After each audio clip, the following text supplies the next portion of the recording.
bạn số đây này tao này ngày này dùng to video pi việc muốn cả là video việc muốn nhom pram này tao này pi được biết bằng cả account Gmail đòi shop cho mùi nâng lấy tu sáp dương verify cho mùi nâng lấy tu sáp hay chấm này ngày nay cứ dương mà login account Gmail ngày muốn để dương tậpประกาศហើយมันngày muốn cứ nhomประกาศ account Gmail របស់ខ្ញុំនៅលើ laptop តូចរបស់ខ្ញុំនេះតើគ្នាឥឡូវថ្ងៃនេះគឺខ្ញុំយក Gmail របស់ខ្ញុំមក login នៅលើ PC តែម្ដងតើ account Gmail របស់ខ្ញុំរឹងមាំហើយឬនៅព្រោះបើសិនជាវារឹងមាំហើយខ្ញុំយកទៅបង្កើត account Facebook សម្រាប់យើងយកទៅធ្វើការងាររបស់យើងឥឡូវកុំឲ្យខាត់ពេលយូរជាដំបូងយើងចូលមកកន្លែង Gmail នឹងមកនៅខាងស្ដាំដៃនេះតើគ្នាយើងចុចទៅលើ Gmail នឹងមកហើយយើងចូលកន្លែង sign in បើសិនជាអ្នកនរគ្នាមិនទាន់បានមាន account Gmail ទេយើងយកខាងនេះវិញ create ថ្មីសម្រាប់យើងបង្កើត account Gmail ថ្មីហើយសម្រាប់ខ្ញុំបង្កើត account Gmail ហើយសម្រាប់គ្នាយើងដែលអត់ទាន់មើលវីដេអូរបៀបបង្កើត Gmail មើលខាងក្រោមអូសទៅក្រោមទៅខ្ញុំផុសហើយអ្នកនរគ្នាអាចចូលទៅទស្សនាបានហើយធ្វើទាំងអស់គ្នាហើយថ្ងៃនេះខ្ញុំមក login ដើម្បីរៀបចំ account Gmail ឲ្យត្រូវជាមួយនឹងស្តង់ដារយើងរៀបចំវាយ៉ាងម៉េចអញ្ចឹងជាដំបូងយើង sign in វាមួយមកហើយយើងវាយនៅ Gmail របស់យើងដែលយើងបង្កើតហើយវាយ Gmail ដែលយើងទៅតែបង្កើតហើយអ្នកនរគ្នាយើងបង្កើតហើយមួយថ្ងៃមុនហើយឥឡូវខ្ញុំទៅនៃពីការងារខ្ញុំឆ្លៀតមកធ្វើវីដេអូមក clip តែម្ដងព្រោះខ្ញុំបង្កើតហើយខ្ញុំទុកចោលអ្នកនរគ្នាខ្ញុំបាន active វាអញ្ចឹងថ្ងៃនេះខ្ញុំយកវាមកប្រើការតែម្ដងឥឡូវឈ្មោះ Gmail របស់ខ្ញុំដែលខ្ញុំបង្កើតហើយ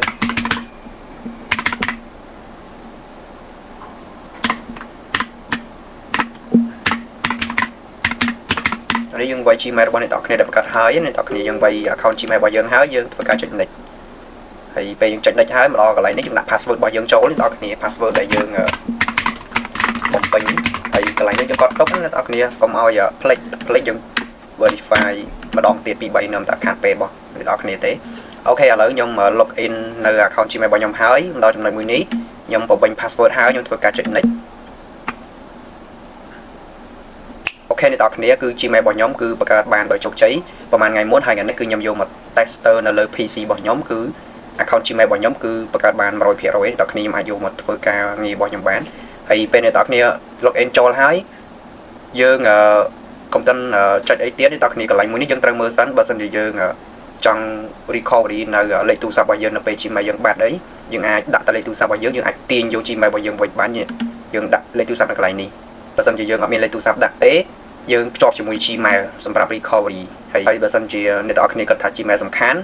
សម្រាប់អ្នកនរគ្នាគួរតែដាក់លេខទូរស័ព្ទមួយហើយ Gmail សម្រាប់ recovery នៅពេលបាត់បង់ account Gmail យើងអាចទាញ Gmail យើងមកវិញប្រើការវិញបានអ្នកនរគ្នាហើយបើសិនជាអ្នកនរគ្នាអត់ដាក់ទេអ្នកនរគ្នាចុច cancel ទៅហើយបើសិនជាអ្នកនរគ្នាដាក់អ្នកនរគ្នាវាយលេខទូរស័ព្ទដាក់ Gmail មកហើយធ្វើការ save មកអ្នកនរគ្នាឥឡូវខ្ញុំធ្វើការ save មួយអូខេមកដល់ចំណុចមួយនេះយើងធ្វើការ skip មកអ្នកនរគ្នាគឺវា load មកដល់កន្លែងផ្ទាំង scene តែម្ដងគឺ account Gmail របស់យើងបង្កើតបាន 100% តែម្ដងហើយថ្ងៃនេះគឺយើងចូលទៅរៀបចំ account Gmail ឲ្យត្រូវជាមួយនឹងស្តង់ដារហើយយើងកន្លែងនេះយើងចុច continue មកអ្នកនរគ្នាដើម្បីឲ្យវាភ្ជាប់នៅក្នុង PC របស់យើងអូខេអ្នកនរគ្នាឥឡូវនេះគឺខ្ញុំភ្ជាប់បានហើយអ្នកនរគ្នាពេលដែលយើងចុច continue ហើយឃើញវាជាប់ស្អាតបែបនេះគឺវាអត់ទាន់បានរៀបឲ្យត្រូវស្តង់ដារទេអ្នកនរគ្នាអញ្ចឹងយើង refresh វាមួយមកបន្តមកទៀតយើងចុចនៅខាងស្ដាំដៃហ្នឹងយើងចុចពីលើសញ្ញារូប profile ហ្នឹងហើយបន្តមកទៀតយើងទី1នេះគឺយើងទៅបំពេញនៅ cover យើងដាក់រូបភាពយើងមួយសិនមកដើម្បីឲ្យ Gmail របស់យើងក្រុមហ៊ុន Gmail ទទួលស្គាល់យើងណាបើសិនតែយើងអត់ដាក់នេះទេគឺ Gmail យើងកំពុងតែធ្វើការសំខាន់វាបាត់ Gmail វាជាប់នេះជាប់នោះអញ្ចឹងណាអ្នកនរគ្នាអញ្ចឹងយើងបំពេញទៅស្តង់ដារមួយសិនមកខ្ញុំចុចពីលើរូបកាមេរ៉ាហ្នឹងអ្នកនរគ្នាពេលដែលយើងចុចពីលើរូបកាមេរ៉ាហើយបើសិនជាអ្នកនរគ្នាចុចខាងនេះយើងយករូបដែលមានស្រាប់នៅក្នុង Gmail ហើយបើសិនណានេះយើងថតនៅវីដេអូឬក៏រូបភាពថ្មីហើយសម្រាប់ខ្ញុំមានរូបភាពរបស់ខ្ញុំនៅក្នុង PC ហ្នឹងហើយខ្ញុំចុចកន្លែងហ្នឹងហើយបន្តមកទៀតខ្ញុំចូលកន្លែង download ហើយខ្ញុំយករូបរបស់ខ្ញុំដាក់តែម្ដងអ្នកនរគ្នាអូខេឥឡូវនេះគឺខ្ញុំដាក់រូបរបស់ខ្ញុំហើយខ្ញុំធ្វើការចុច next ហើយខ្ញុំធ្វើការ save a profile picture ចាំមើលវានឹងឃើញរូបយើងនៅកន្លែងនេះអ្នកនរគ្នាពេលវាចុចបែបនេះហើយគឺយើងចុចខ្វែងមួយមកហើយយើង refresh វាមួយមកអូខេយើង refresh វាមួយមកនេះយើង refresh វាមួយមកអ្នកនរគ្នាគឺវាចេញរូប profile របស់យើងបែបនេះអ្នកនរគ្នាអញ្ចឹងយើងចូលទៅបំពេញនៅ scene ទី1យើងដាក់រូប profile យើងបែបនេះហើយបន្តមកទៀតយើងទៅបំពេញនៅ info អញ្ចឹងយើងចូលកន្លែងនេះអ្នកនរគ្នានេះកន្លែងខ្ញុំដាក់ម៉ៅហ្នឹងអ្នកនរគ្នាយើងចុចមកហើយមកដល់ចំណុចមួយនេះយើងមើលកន្លែងខាងនេះអ្នកនរគ្នានេះមកដល់កន្លែងមួយនេះហើយយើងមើលកន្លែងឆ្វេងដៃនេះកន្លែងឆ្វេងដៃអ្នកនរគ្នាកន្លែង personal info កន្លែងហ្នឹងយើងបំពេញនៅ info ខែឆ្នាំកណ្ដោតយើងទៅមើលម្ដងទៀតអ្នកនរគ្នាហើយកន្លែងនេះ កន្លែង security and sign in ហ្នឹងកន្លែងដែលយើង play password អញ្ចឹងបើសិនជាអ្នកនរគ្នាមាន Gmail ហើយ play password complete comment ខាងក្រោមខ្ញុំចេញវីដេអូបន្តអញ្ចឹងថ្ងៃនេះខ្ញុំបំពេញនៅ info ក៏ដូចជា standard របស់ Gmail អញ្ចឹងយើងចូលកន្លែង personal info ហើយបន្តមកទៀតយើងមកមើលកន្លែងនេះទី1យើងដាក់រូប profile របស់យើងហើយទី2ឈ្មោះរបស់យើងត្រូវទី3 gender របស់យើងគឺយើងត្រូវហើយ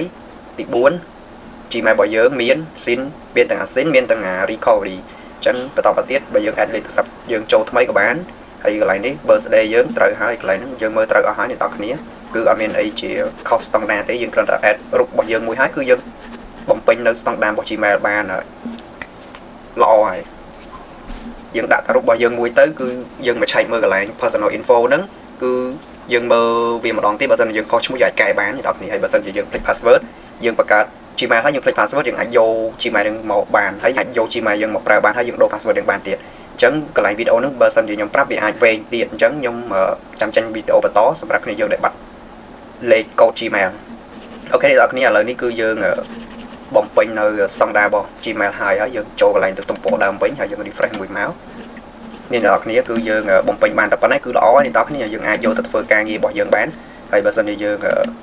ងយើងអាចនៅកន្លែងហ្នឹងយើងអាចធ្វើការច្រើនបានអ្នកនរគ្នា Gmail មួយគឺមានការងារទូនីតិសំខាន់រៀងៗខ្លួនអ្នកនរគ្នាសម្រាប់ខ្ញុំ Gmail គឺសំខាន់ណាស់សម្រាប់ខ្ញុំ Gmail មួយគឺសំខាន់មែនទែនសម្រាប់ខ្ញុំអូខេអ្នកនរគ្នាការបំពេញ account Gmail ឲ្យត្រូវជាមួយនឹង standard យើងអាចមើលតាមខ្ញុំបានហើយធ្វើតាមខ្ញុំបានគឺ Gmail មួយខ្ញុំប្រើរាប់ឆ្នាំអ្នកនរគ្នាអត់ងាយមានបញ្ហាទេថ្ងៃនេះគឺខ្ញុំយក Gmail នេះមកប្រើការតែម្ដងថ្ងៃនេះគឺវីដេអូទី1ហ្នឹងគឺខ្ញុំប្រាប់អ្នកនរគ្នាពីរបៀបក្នុងការបង្កើត account Gmail អញ្ចឹងសម្រាប់គ្នាយើងដែល verify ជាមួយលេខទូរស័ព្ទអត់បានកូដយើងអាចដូរលេខទូរស័ព្ទហើយវីដេអូទី2នេះគឺខ្ញុំមកប្រាប់អ្នកនរគ្នាពីរបៀបបំពេញនៅតា info ដើម្បីឲ្យត្រូវជាមួយ standard របស់ Gmail កុំមានបញ្ហាថ្ងៃមុខហើយវីដេអូបន្តខ្ញុំនឹងប្រាប់អ្នកនរគ្នាពីរបៀបក្នុងការបង្កើត account Facebook ដោយភ្ជាប់ជាមួយនឹង Gmail នេះខ្ញុំយក Gmail របស់ខ្ញុំមួយហ្នឹងណា Gmail ដែលខ្ញុំបង្កើតហើយហ្នឹងរឹងមាំហើយហ្នឹងអ្នកនរគ្នាខ្ញុំយក Gmail មួយនេះដើម្បីទៅបង្កើត account Facebook អញ្ចឹងវីដេអូបន្តអ្នកនរគ្នានឹងចេះបានមួយមេរៀនទៀតហើយទាក់ទងនឹងការបង្កើត account Facebook ដោយភ្ជាប់ជាមួយនឹង Gmail ហើយរាល់វីដេអូរបស់ខ្ញុំរាល់មួយខែខ្ញុំធ្វើវាជារៀងរាល់ខែហ្មងឲ្យតែតាក់ទងជាមួយនឹង Facebook ហ្នឹងគឺខ្ញុំធ្វើវាជារៀងរាល់ខែពួកអីអាហ្នឹងវាអាប់ដេតរហូតយើងអត់ដឹងថាពេលណាបានវាអត់អាប់ដេតទេគឺសម្រាប់ខ្ញុំគឺវាអាប់ដេតរហូតអញ្ចឹងយើងដើរវាឲ្យតាន់ទៅអានេះវីដេអូមួយនេះគឺយើងបំពេញនៅ standard របស់ Gmail ហើយអញ្ចឹងវីដេអូបន្តខ្ញុំនឹងប្រាប់អ្នកទាំងអស់គ្នាពីរបៀបក្នុងការបង្កើត account Facebook ដោយភ្ជាប់ជាមួយនឹង Gmail ហើយ Gmail មួយអ្នកទាំងអស់គ្នាគឺយើងអាចបង្កើត account Facebook បានច្រើនណាស់រាប់ពាន់ account ឲ្យតែយើងចេះប្រើនៅ Gmail ហ្នឹងពិតប្រាកដអញ្ចឹងសម្រាប់គ្នាយើងដែលចង់ដឹងពីរបៀបក្នុងការបង្កើត account Facebook ដោយភ្ជាប់ជាមួយ Gmail អ្នកទាំងអស់គ្នាកុំភ្លេចជួយចុច like follow page ខ្ញុំមួយផងហើយកុំភ្លេច comment ខាងក្រោមផងបើសិនជាអ្នកទាំងអស់គ្នាអត់ចេះអាចបន្តស្ដាប់នៅវីដេអូរបស់ខ្ញុំអាចបន្តបានហើយវីដេអូរបស់ខ្ញុំបើសិនជាមានកន្លែងណាខុសឆ្គងអីអ្នកទាំងអស់គ្នាកុំប្រកែកប្រកាន់ព្រោះហ្នឹងខ្ញុំអត់ចេះធ្វើវីដេអូទេខ្ញុំចេះតែថតយកព្រោះហ្នឹងខ្ញុំថតយកបើសិនជាគ្នាយើងអត់តន់ចេះមើលទៅរៀងបបាស់អីអ្នកចេះហើយមើលហើយកុំភ្លេចឲ្យបេះដូងផងអូខេអ្នកទាំងអស់គ្នាឥឡូវគឺ Gmail របស់ខ្ញុំគឺបំពេញនៅ standard ហើយអ្នកទាំងអស់គ្នាខ្ញុំបង្កើតមួយថ្ងៃមុនខ្ញុំຕົកចោលអត់បាន active គ្នាឥឡូវខ្ញុំ login មកលើ PC របស់ខ្ញុំគឺឃើញថា 100% តែម្ដងគឺ account Gmail មួយនេះគឺដំណើរការ smooth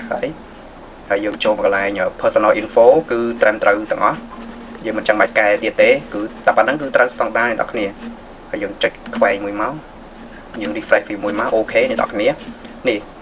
ពេលយើងចុច tab មួយវានឹងឃើញ account profile Gmail របស់យើងកន្លែងនេះអ្នកទាំងគ្នាអញ្ចឹងយើងចូលទៅកន្លែង Gmail មកវានាំយើងចូលផ្ទាំង SIN តែម្ដងវាអត់ទាន់មានអីអ្នកទាំងគ្នាអញ្ចឹង